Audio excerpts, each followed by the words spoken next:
First principle I want to share with you. This principle, take a walk. What do I mean by that? Get to know yourself. I grew up in this area all my life. I grew up down in a little place called Claysville, Pennsylvania. Hey, my family's still down there. I grew up out in the country. But my senior year, I thought I hit the lottery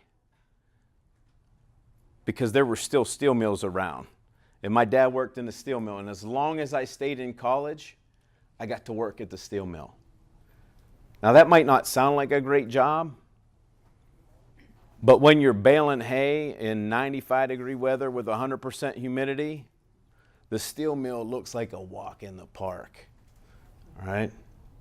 So I thought I had hit the lottery.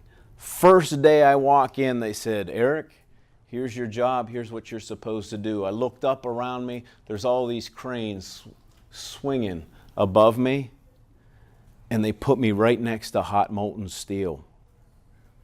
I don't know if you can tell by looking at me. I'm not the safest person around. Like I take some risks. All right. And I was good for about 28 days. What happened, though, is who they put me with were people that were completely different than me. They didn't want to talk to me. I tried to engage them, right? And when they didn't talk even more, I tried to engage them more and be friendlier.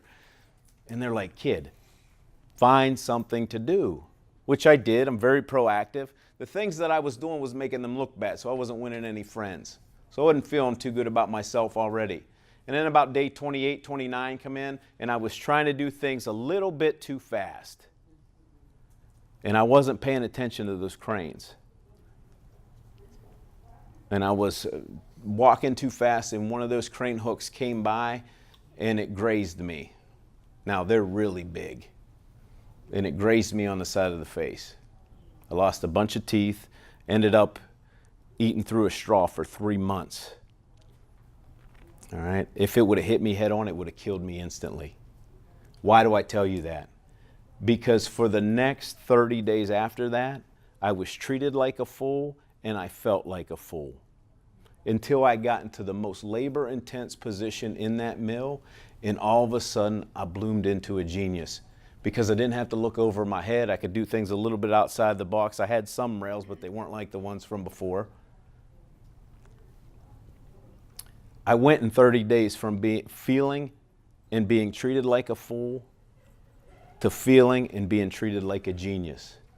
My question to you is, have you taken a walk long enough to understand who you are? We tell our kids, all of us have went through school, and the message in school was, you need to be good at everything. That is the biggest lie we can tell kids.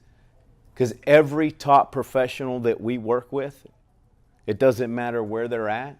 Doesn't matter whether they're in a corporation, whether they're a top sports athlete, a top musician, they're great at one thing, and that's what they focus on. Do you know what that thing is, and do you put your effort into it? I'll leave you with this on this tip. You can either feed the fool or you feed the genius. Which one are you feeding?